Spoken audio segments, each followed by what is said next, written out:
Welcome to Living Transplant, the podcast that takes you behind the scenes of the transplant program at Toronto General Hospital and brings you open and honest conversations about the transplant experience. My name is Courtney, and I'm the communications specialist for the Center for Living Organ Donation. And my name is Brittany. I'm a bedside nurse in the Ajamira Transplant Center.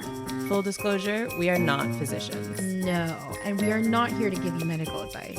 Think of us like your guides through the world of transplant as we know it. Whether transplant is your past, present, or future, your passion, or your curiosity, Living Transplant will show you the world of transplant like you've never seen it before. So welcome back to Living Transplant. Our guest today is Mary Beaucage. Thank you so much for joining us, Mary. Oh, you're welcome. Thanks for having me. What is your connection to transplant? My connection to transplant, personally, I had a crash start into kidney failure in 2013. I had an incident where I woke up and I wasn't feeling well the day before either, but they couldn't pinpoint what was going on. And I woke up the next day and everything seemed normal in my head, but I couldn't tell my body to do things. Like I'm looking at my iPhone and I couldn't tell my fingers to press the buttons, but I knew I had to call somebody, either 911 or my mom or work, because I was scheduled to go to work because I worked in retail management at the time, and it was a Saturday. So I could get myself ready. I took a shower and whatnot, and then I got to getting dressed, and I had no fine motor skills to even do up my buttons and things. Goodness. So I laid back in bed because that was all I could do. And I was trying to figure out what to do, because I tend to get really strategic in situations like that. But then finally, I don't know how much time had gone, and then I got a call from work. My coworkers got to the store and I wasn't there, and I'm usually early. And she called to make sure that I was okay. And I was able to answer. I was able to press the button and answer. And she could tell by the way I was speaking. And she said, okay, I'm going to call your mom and I'm going to call 911. And I was like, okay.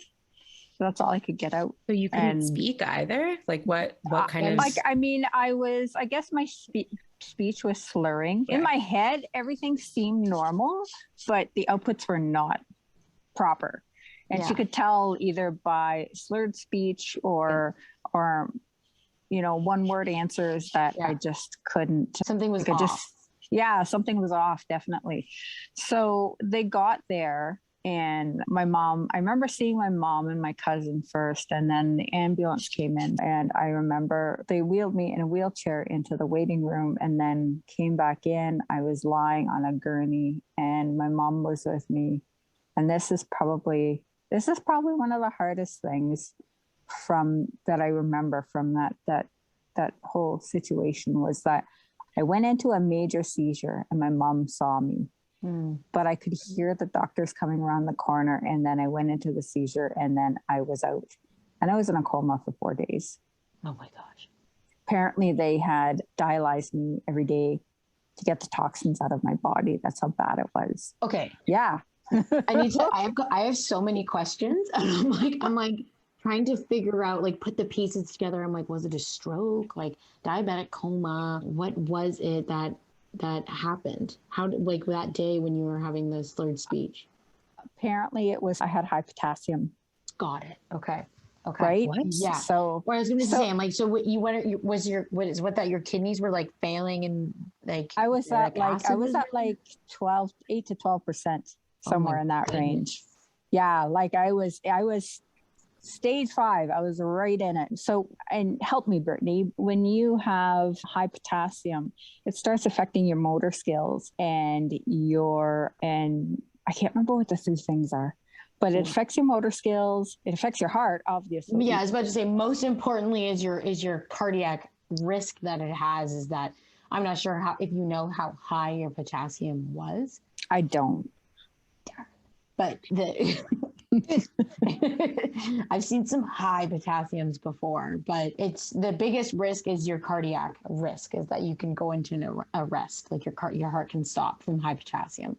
And then what causes a seizure? That's Like what is a seizure? I'm assuming like I obviously don't know all the pieces to the puzzle, but if your kidneys are failing and you can't get rid of all the electrolytes and all the toxins that your body's that your kidneys normally dialyze out, or they don't dialyze them out, but they filter. Yeah. Yeah. Then I could totally see why that would lead to a seizure. But also like your sugar could have been really, really high. There's so many reasons as to why. Well, we had gone to I wasn't feeling well the day before, and we had gone to the ER. I was at work, and I felt like I was having, because I am diabetic, and I felt like I was having a low. So I got off the floor, sat down, checked my blood sugars, but I still didn't feel right. And so my mom came and got me. We went to the hospital, and I thought, oh, it's my blood sugar. Because I'll be honest with you, I didn't have a family doctor at the time, like a lot of people in Ontario do. So I wasn't, I didn't know to be that proactive in terms of what my complications are. So, and I was like late 30s, early 40s. And I'm thinking, well, maybe it's just the stress of work and this, that, and the other thing as a mom. And you start sort of, using all of those reasons to sort of justify what's going on with you. Right. So we went in, and my blood sugar was fine, but I still didn't feel right. But then they started sort of evening out as we were sitting there, because obviously I had to sit and wait for a while, because I wasn't as emergent as other patients were necessarily, because I wasn't showing signs of passing out or any of the signs I'd had the morning before. There may have now. Being First Nations, there was a line of questioning that was asked of my mother, that wasn't asked of me, asking if I do drugs, am I always like this? Is my speech always slurred? Things like that, right? And it wasn't just normal questioning. My mom said the tone of it was like, systemically based. And it was almost dismissive, because when my blood sugar came back normal, and they didn't do any other testing, they didn't do any blood work or anything else like that on me. Yeah, that's bizarre. And I mean, I didn't know at the time what to ask for, right? I mean, the way I asked for care now is so much different than the way I asked for it then. So, I let them do their thing, and I was sort of in a crisis. I wasn't all there either, to be honest with you. When I look back on it, I was just kind of going with the flow and like, okay, I'll go home. I feel better. I guess comparatively to how I had felt, I said, I'll go home. And so that was the Friday. And the Saturday, I woke up, and I called the ambulance, and my coworker called the ambulance, and my mom. So I moved back to the North Bay area, and that's where I grew up. So it's a small enough city, everybody. So one of the guys who was one of the ambulance attendants went to elementary school with me. And we've known each other for decades. And when he saw me, he said to me after, he said, I knew something was really wrong with you, because I knew this wasn't you. And he told me that he vetted me as we went into the hospital, because as we drove in, and they took me out, because I guess I could present like I was a drug user, that type of thing. And he said, no, he says, I know her. This is not her. This is not who she is. And then they got me in. And then my mother too said that she had seen, and a lot of this came out a few years after it had happened, but my mom said she saw one of the nurses that was there the day before, who had seen us when we came in. And she said, what are you guys doing back? She said, did they not look at you properly? She could only say whatever, as limited as she could. She couldn't implicate herself in anything, but she was like, "Why are you back?" My mom's like, "Because she's sick." Well, and they didn't do anything. They just said, "Oh, that's weird," and sent you home. Like, no kidding. Of course you're back. That's really frustrating. I wonder what would have happened if your friend from elementary school like wasn't there. Like that's crazy. Yeah, it's good that you had an advocate that could like help you and speak for you when you obviously weren't able to, right? Yeah. So I wouldn't be here. Yeah. Yeah. I won't lie. I'll be honest. I think like regardless of any situation or background that people come from, I think everyone needs an advocate because you can always obviously try to be your best advocate for your health. But at the end of the day, sometimes like things just get not missed, but dismissed or looked over, and they can look from like an outside perspective. They can look and seem as everything's fine. But realistically, you're like, no, guys, like, I'm not well. I'm not feeling well. Like somebody needs to advocate for that. Yeah. And I think that like, everyone having an advocate is really important. But I think a lot of the onus should be on the healthcare system too, to make sure that people are trained to recognize their own biases and like, what about like Mary coming in and not being well, like would indicate that just from that, like, do they assume that everyone comes into the ER is on drugs? Like, like was this at your local hospital up in Bay? Yeah. And I mean, once I got into renal care and dialysis and whatnot,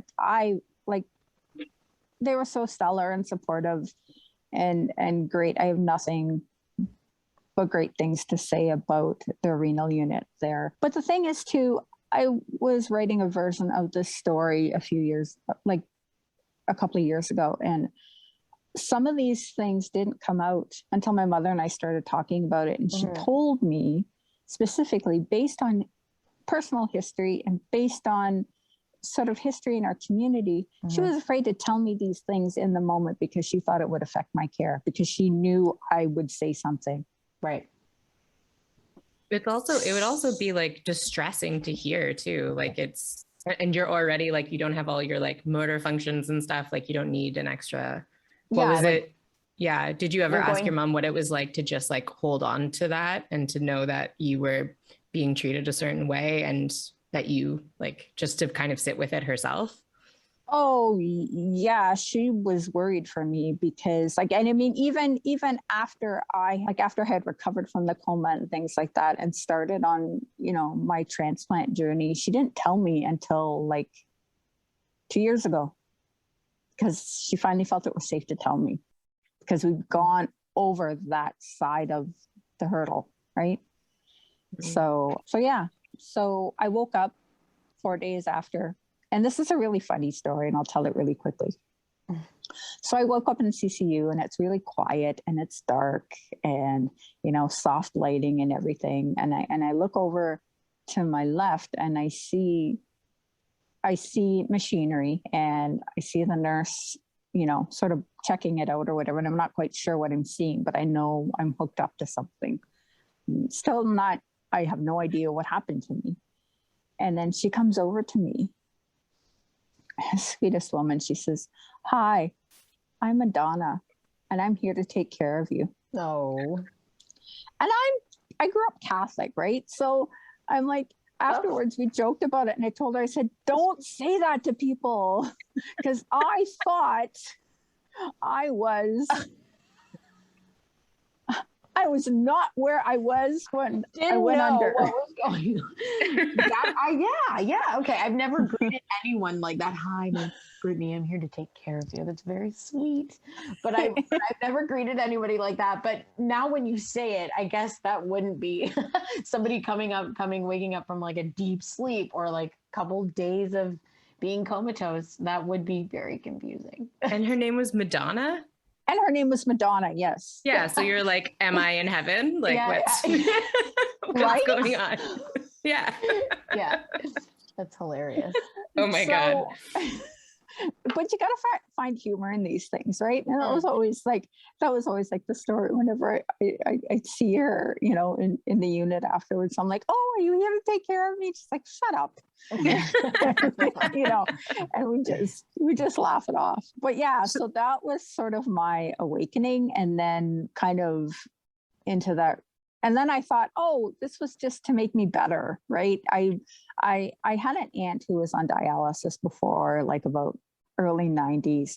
And I knew she went away at that time. She had to go to Sudbury to get her dialysis, which is like an hour and a half away from us, and then come back. So for her, it was like a whole day process. And I knew she was tired. I had other uncles on my dad's side too that had been on dialysis, but I didn't really understand because it wasn't really relevant to me, right? So you pay attention on a surface level, but you don't really get into it. I just knew they were tired afterwards, but I thought, oh, this is just to help me and I'm good now. So, because I felt the best I'd felt in years.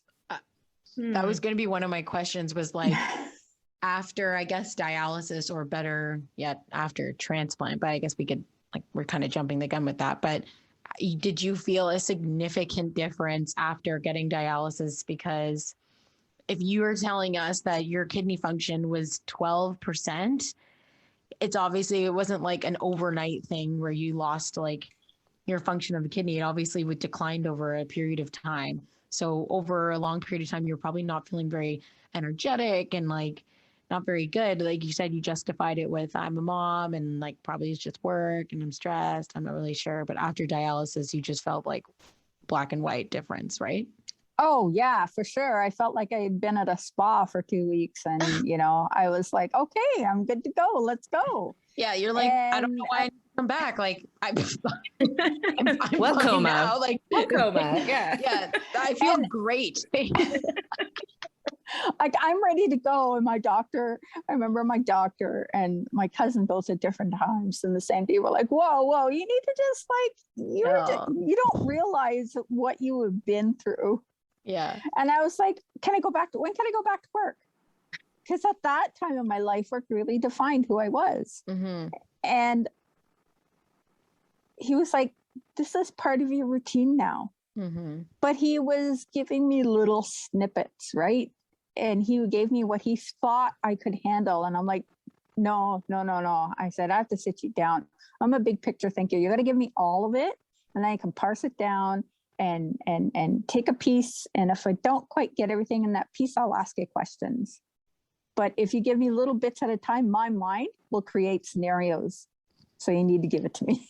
I really like that you say that, because I think a lot of people, in fact, like we don't give the full picture when you're in healthcare, because it's almost like out of fear that they're not going to understand it, but B, that they'll be scared. And it's like, it's not really necessarily something to be scared about, but like, this is the reality. And I don't know.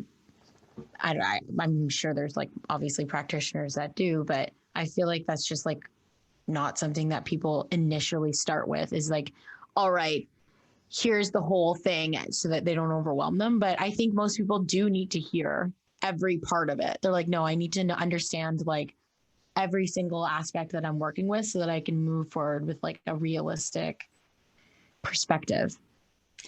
And that's the thing too, I mean, I think he was used to a lot of older patients and people who've sort of been through the different stages of kidney disease. So they were sort of layering on experiences and layering on being prepared for the next step. Whereas here and I'm sure I'm not the only crash start he's had, but at the same time too, I can see where people would be overwhelmed by all of this coming at them all at once, right?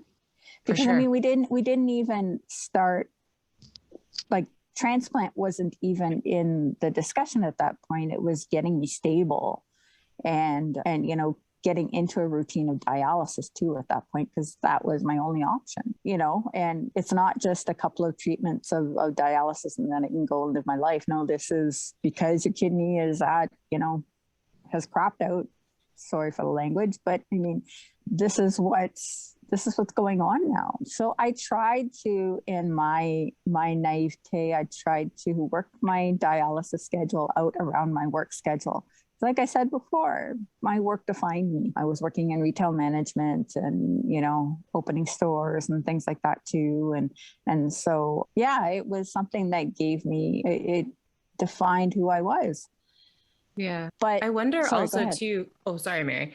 I wonder also too, like not having the whole picture, if you have the impression that this is just a short-term thing, like, of course, you're just going to try to fit it into your life because it doesn't seem like it's permanent in any way. So that's like another reason I think that people kind of need to hear the big picture, as you say, because they need to, get some perspective. Mm-hmm, mm-hmm. And I mean, my schedule is my schedule at the time. Well, on traditional retail management schedules, are like, you're working mornings, mornings, and then you're closing at night. So you could work anywhere from 8 o'clock in the morning till 10 o'clock at night. So it's all over the place, right? So I mean, my coworkers, my staff were really accommodating and trying to help me work out my schedule so I could maintain my consistent. But that lasted for 3 weeks. Oh, yeah, because I had a catheter at the time, and it got infected. Yeah. So it was funny because we were trying to plan this big girls camping weekend that my high school friends and I do every year. And it was like the first year in like 15 years that one of us had missed it. And I missed it because I had to go in the hospital because I had a major staph infection in my bones, apparently. And I'd never heard that before. Wow. But I was in the hospital for 3 weeks. And of course, lost mobilization. I had to, regain my muscle structure and all that stuff. But yeah, so that was like the first couple of months of my dialysis journey. And then, learning more about transplant, once I started feeling better, it was after that infections that because first I'm in the coma for 4 days and then, try to live normally for 3 weeks. And then I'm another 3 weeks in the hospital. And then after that, it was like, okay, this is not going away. Yeah. You're like, okay, enough of this. How do we do something about, transplant, sweet. So, I learning more about, as this time went on too, I was learning more about diet and things like that too. And then, okay, this is limiting, and I could go on the transplant list. And based on my blood type at the time, I think the weight was like 8 years for a B positive. So I was like, yeah, I'm not into that either. So then we've heard this before, and like we both say it every time. We're like, who has time for that? Like, who has time for 8 years? Like, what? Like, no. And that's at the lower end of like the predicted range. I think they usually say it's between 7 and 12 years. Like, could you imagine being told you 12 years to wait and just live life on dialysis? Like, yeah. And I know it could fluctuate based on the donor pool, right? Like, yeah. And that's not to dish tip any shame to dialysis, because, and we've had an episode about this with Dr. Cole and Sala. We were talking about how it really, really depends patient to patient and their lifestyle and what works best. And clearly you learned very fast, nope, this isn't for me, and wanted to go down the transplant route. But some people don't and live, like, obviously there's so many options, especially when it comes to kidney. There's so many options for living like without a transplant, which is fantastic. But for some people, it just doesn't work. And transplants can be a great option for that. Yeah. And not everybody's eligible for transplant either. So like, there's nothing wrong with living your life on dialysis. It's just that, like, I find the people that we've talked to anyway, most people who have had a transplant, it's because dialysis was a really difficult road for them. Right. I mean, I did okay on dialysis. I found that I lived rurally too, so we didn't have a home hemo program necessarily. We were associated with Sudbury, which is an hour and a half away, and we didn't even have vascular surgery at the time in North Bay. So all of that would have, for fistulas and things like that, would have all been done in Sudbury, even the training for home. But I didn't have the water set up or to do it at home. But I also felt for me, the accountability piece was there doing it in clinic. Even though I would have loved to have had more hours, because I know more hours would have been better, ideally. For me, especially being, new to all of this and feeling that sense of camaraderie with both the patients that you see and the team that sees you, I felt that accountability piece was important for me. But like I said, getting into the whole transplant thing in 8 years, not going to do this. And then I'm nosy and I'm curious and I like to think I'm resourceful enough. I started looking into living donation and what that meant, because I'd never heard of that before. And this was 2013. So I started looking online and even on social media, Facebook, things like that, for other people who've gone through the same thing that I have. And that was my resource, because I was looking for people who are the same age as me or similar age. Not necessarily, I know experiences might not be the same, but I was looking for people the same age who had needed a transplant. And I was seeing a lot of American people, and that's great, but I realized quickly that the American experience is different, both in healthcare and all of that privatization of things and stuff like that. So there were certain things that I couldn't relate to. So I started looking specifically for Canadian people out in social media. And at first it was really tricky, but I did see some social media campaigns. And so that's the route I decided to go to. And I'm a neophyte. I don't know. I'm fairly tech savvy, but in terms of doing a campaign, I had no idea what the heck I was doing. So I put together, that I needed, and I was telling my story as this went along. Like, I was letting people know, because I had friends who were living, in different areas than I was. So that was the easiest way for me to let a lot of people know what was going on with me. So I sort of, go ahead. Sorry, I was just going to ask, was that difficult for you to share your health circumstances with people? Like, obviously, when you missed the girls' camping trip and with work and dialysis and stuff, seems like maybe you didn't tell too many people. Was it hard to tell people? For me, no. At that, before, there was a lot going on in my life at that point too, because when I had moved, this happened in 2013. In 2011, I had moved back to North Bay from Sudbury, because my life had changed, relationship changed, things like that. And so North Bay was a soft place to land, and I didn't intend on staying for long, but it ended up being the place that I needed to be. So I got to a point where I was like, oh, I've been going through hell for the last couple of years, on a lot of issues, and sort of finding myself again. So talking about what was going on with me wasn't an issue.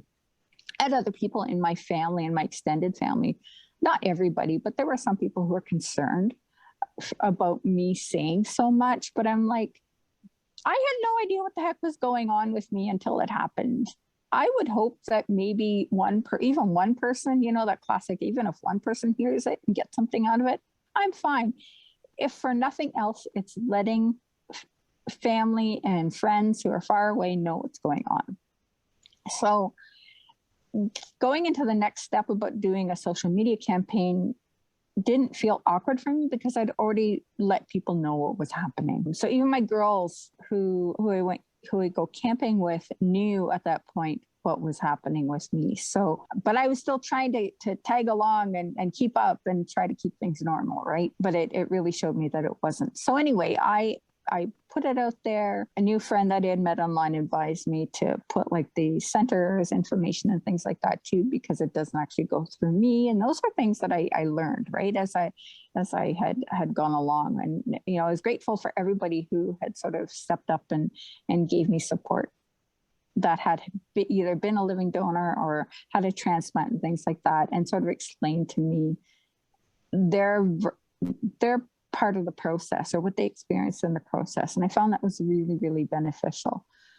So long story short, I had a few people get tested, but for whatever reasons, they were either ineligible or they dropped off. And that was fine, because I really found it important for me not to get too connected to people getting tested. I couldn't let myself get too emotionally attached because I knew the heartbreak would be too big.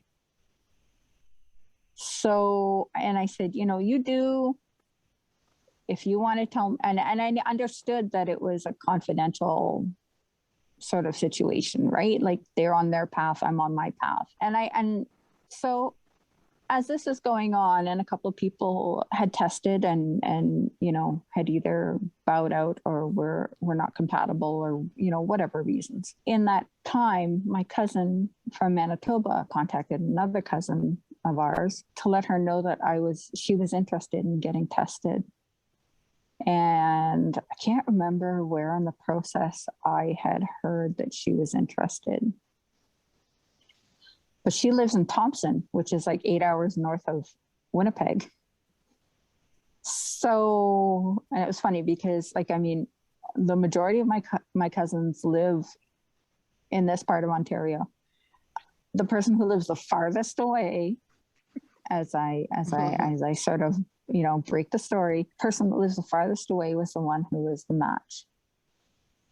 So we're getting into October, November, December of 2013. And so she goes down to Winnipeg in December of 2013 to do the majority of her testing. And she said too, I live 8 hours away. I want to do everything I can in 1 or 2 days because I can't keep coming down to Winnipeg whenever.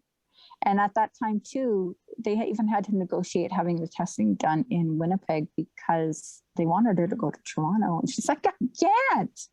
I physically can't do it. It's just not going to happen. So, accommodations were made and she had the testing done in Winnipeg. And so then waited a bit and she had heard that everything was approved.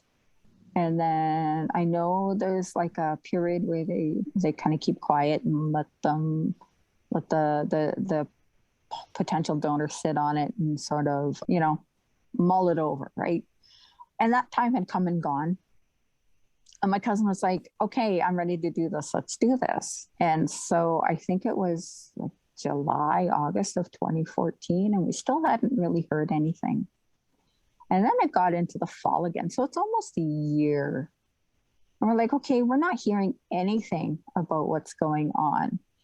And so the cousin that was sort of, I guess you could say, brokered this in terms of getting us all in contact about it. She knew some people higher up politically and in Indigenous affairs and whatnot, and contacted them to see what was going on, if anything on that end could be expedited or sped up. Mm-hmm. Turns out, I guess, it was sort of a funding issue. We're both First Nations, right? So we're dealing with government in Manitoba, we're dealing with government in Ontario, and we're dealing with the federal government. So we had 3 levels of government, and people were trying to decide who's paying for what. Mm. So fast forward to January of 2015, we got the date. So they coordinated with my cousin, my donor cousin, and we were scheduled for March of 2015. So it took almost a year and a half. Yeah, I'm surprised she didn't have to get retested. Like that's a long... I'm sure there was retesting that had to be done. And I know even before for her pre-op and stuff like that, she went down, I think a couple of weeks earlier. Yeah. And took care of stuff in Toronto. So yeah, it was that on my personal level. Yeah, March 24th, 2015 was when we had our transplant. We had hoped to spend 2020 together because that would have been our 5th year anniversary. And as we know, traveling and things like that weren't possible because of certain things that were going on around the world. So eventually we hope to get together before our 10th anniversary. It's sad for me to say that we haven't seen each other since she left after the transplant. We haven't seen each other since 2015. We live so remotely from each other. But I went through a lot afterwards too, trying to sort of live up to what I felt would put any expectations on me. And I never put any expectations on her throughout the process, because I told her many times, if you feel the need to drop out for whatever reason, it's not going to change our relationship.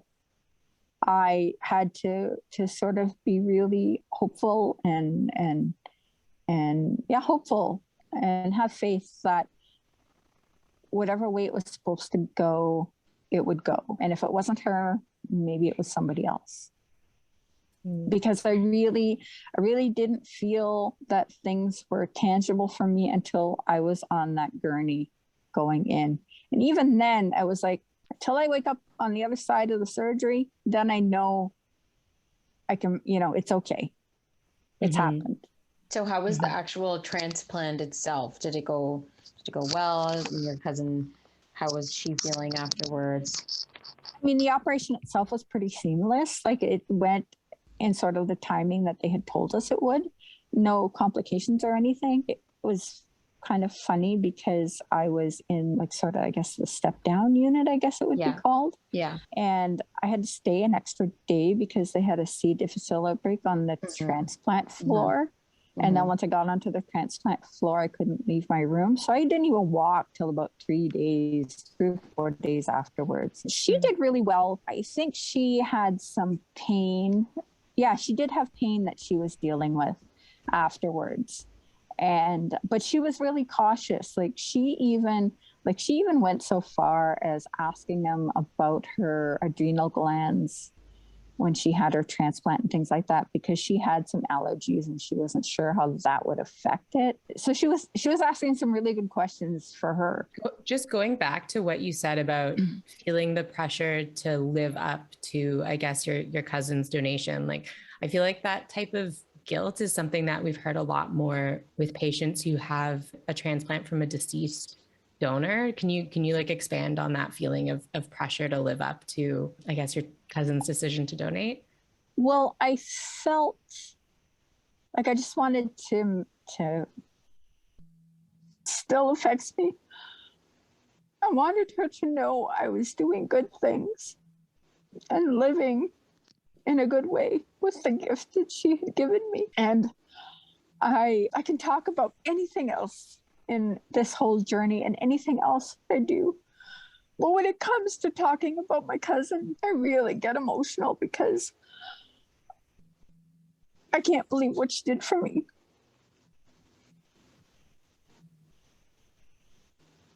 And she was so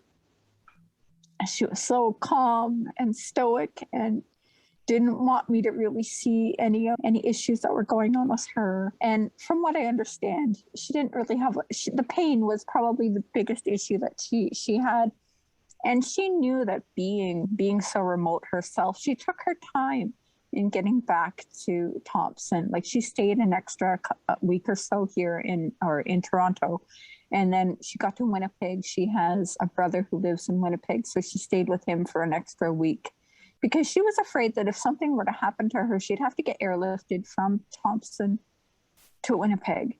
And she wanted to try and minimize that as much as she could. And, she did like massage therapy and things like that afterwards too, which she hadn't heard about, but she had a massage therapist friend who recommended she do that process before she went back up to Thompson. So yeah, she had taken care of stuff like that too, which I found was really, I admired how much she was proactive in taking care of herself.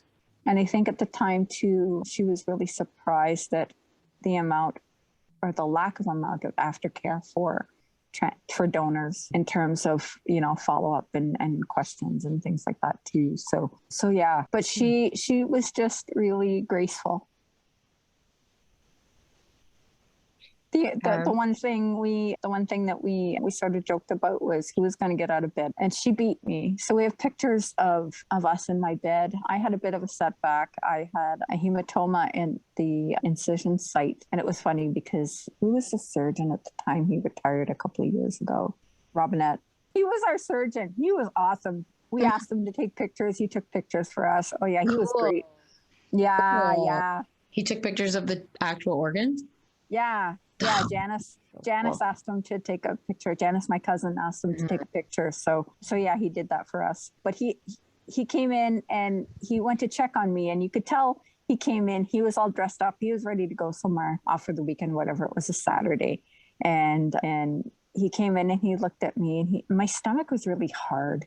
And I'd never gone through transplant before, so I didn't know what to look for. And then he felt it, and my room was just down the hall from the nurse's station. And I could hear him say something about call for an OR room. I'm like, oh, that must be for me. And he came back, and of course his jacket was off, his hat was off, all of this stuff, right? I'm like, oh, are we going somewhere? He says, yeah, we need to take care of you now. I'm like, what's going on? Oh boy.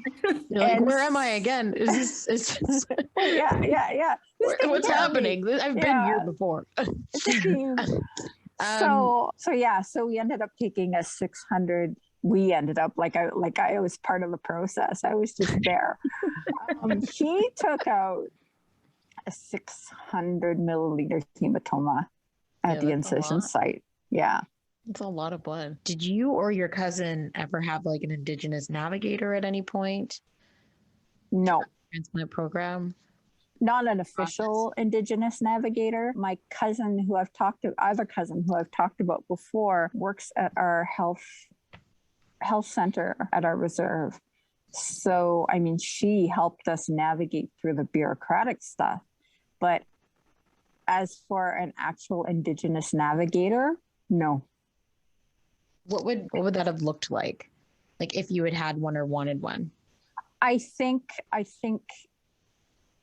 there's definitely a cultural component to that. And even understanding the importance of having as much family there as could be. My family was really good in having a fundraiser to raise funds for us for Janice's extra expenses. Plus, it also gave us funds to have family there. So Janice was able to have one of her brothers and sisters who came from Manitoba and Edmonton. I paid for my mom to be down there.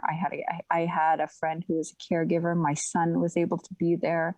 We had funds from my sister. So it was the family, like our own small little community, sort of helping us at that time. And that's a really important aspect of Indigenous ways of knowing. I think that for me, I mean, we did that on our own, but it would have been nice to have had somebody who sort of understood that and maybe gave us a little more space to be together. Got it. And yeah, even just, I mean, I know it's hard. I mean, we're both sort of not mobile for a while until we can start walking around. But yeah, just even sort of understanding the need for two-eyed seeing, or seeing from an Indigenous perspective and seeing from a Western perspective, because there's a place for both. And an Indigenous navigator would help explain to others the importance of that too. And I think that's a really important piece of that as well. From the healthcare perspective, if you were to like, as a nurse, to give me any type of advice on how to like move forward with that population, what are some things that I should be aware of? Ask them if they need to go somewhere to smudge.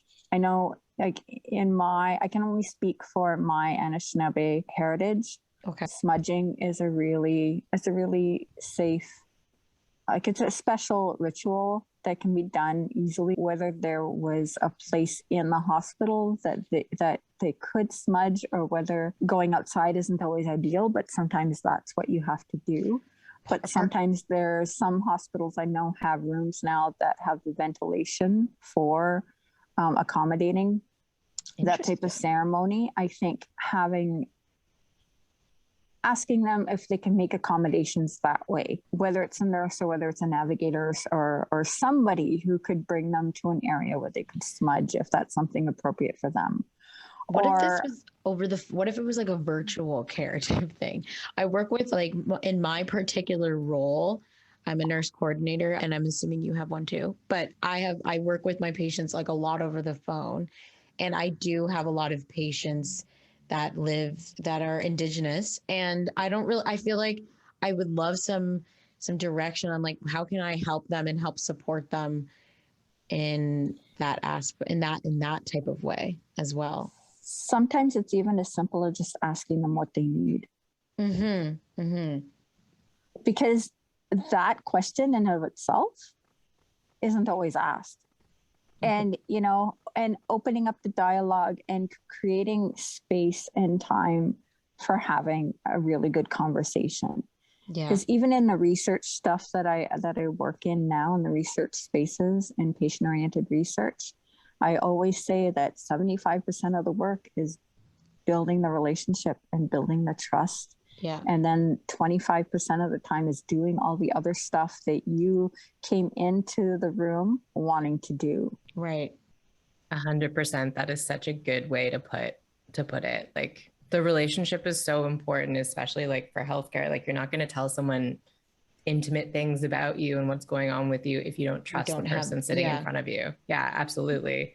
And I think, everyone needs that. And especially populations that have been historically marginalized or experimented on, like people should take extra care, extra care and caution before moving forward. One more question, and like, I apologize if I should have known this before, but I'm now very curious. What is smudging? Smudging is a ceremony that we have that can be can be purifying or clarifying. It's essentially, a lot of people will do it in the morning. Now, for example, we have what we call our 4 sacred medicines, which are tobacco, cedar, sweetgrass, and sage.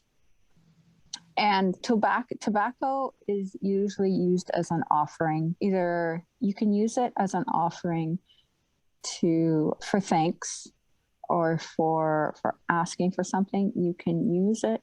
We use it when we are harvesting these sacred medicines. We offer tobacco to thank the land, because our relationship to land is really important.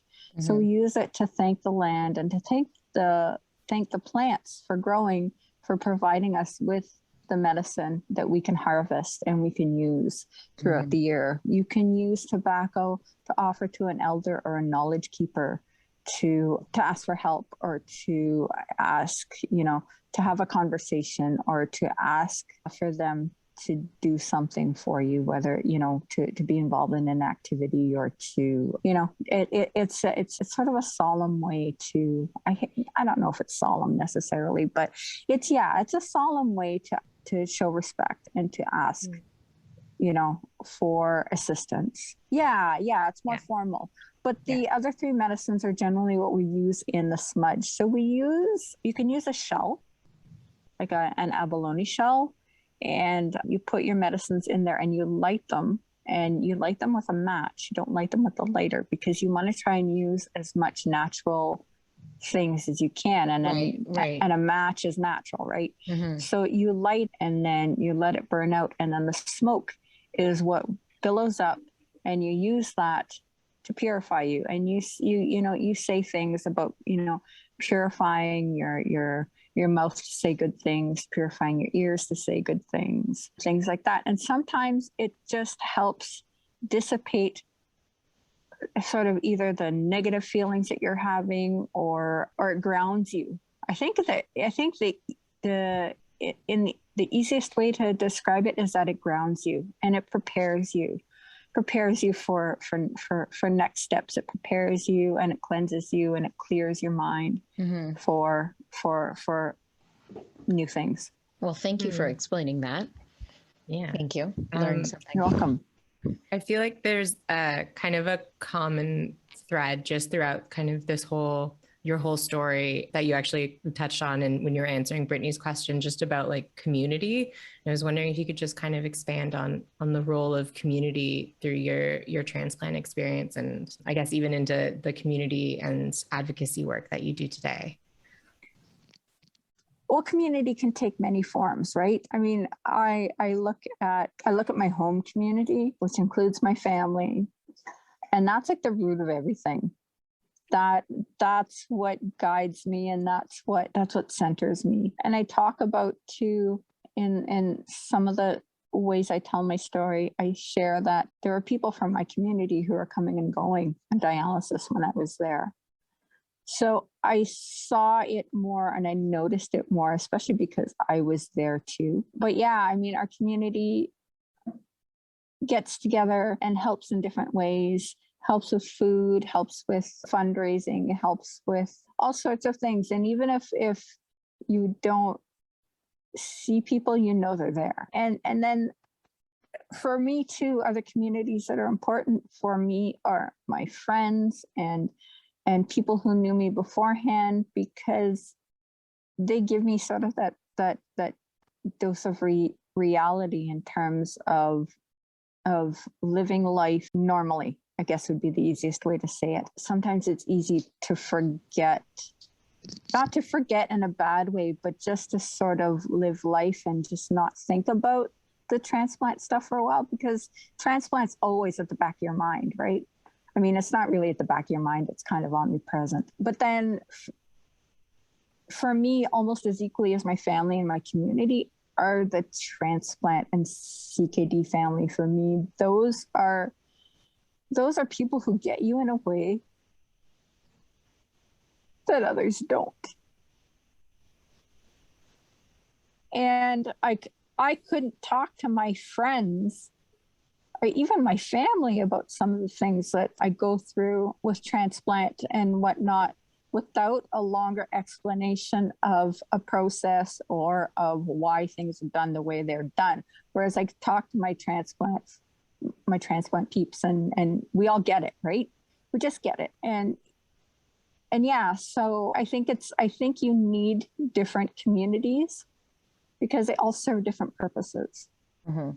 But it always helps you realize that you're not alone.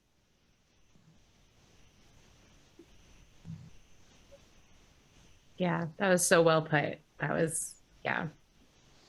Thank you so much for sharing your story, because I feel like I've learned a lot even in the last hour, and I'm sure our listeners will as well. Mm-hmm. You're welcome. Yeah. Thank you so much, Mary. Is there anything? Oh, well, Brittany and I do this silly thing at the end of every interview, just because a lot of them get very emotional, but also we're dorks and we think it's fun to do. We like to guess people's zodiac signs. Brittany's really good at it. I am awful. You're not awful. My track record is bad. I have one so far, and I don't know how many people we've asked this question. Okay, let me think. Yeah. Oh, I'm all into this. I will not tell you anything though. Okay, so I feel like you're either a Cancer or a Virgo. I was going to say Cancer or a Leo. I'm a Pisces. Cool. I'm a Pisces. Damn it. I should have got that.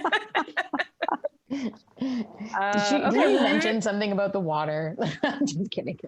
I'm surprised I didn't mention anything about the water because I live by the water, and the water, Lake Nipissing, for me, I could be in the ocean in Vancouver or Halifax or wherever, or in Toronto or wherever, but nothing grounds me like the water here in Nipissing.